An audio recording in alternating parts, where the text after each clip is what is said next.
Okey, Assalamualaikum.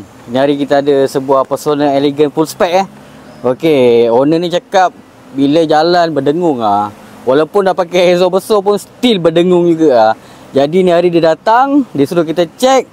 Saya sendiri yang bawa kereta ni pun memang berdengung dalam kereta, memang tak boleh nak buat apa Dah buka radio kuat pun masih berdengung tu pun tak hilang juga. Bila kita cek bearing belakang problem. Mari sini. Kita boleh dengar nampak kuat bunyi dengungan dia tu. Okey, untuk masalah macam gini, kita perlu jack kereta terlebih dahulu dan kita pusing tayar, tangan sebelah ni kena pegang pada absorber. Jangan kita terus tukar bearing 44 sebab kadang-kadang memang bunyi tu kuat tapi satu biji je yang rosak, 3 biji lagi masih okey. Jadi itulah perlunya kita jack kereta dahulu, kita cek satu persatu.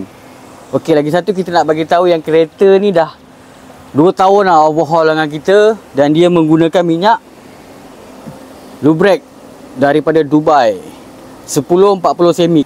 Okeylah, itu saja untuk perkongsian saya hari ni. Semoga ilmu ni bermanfaat.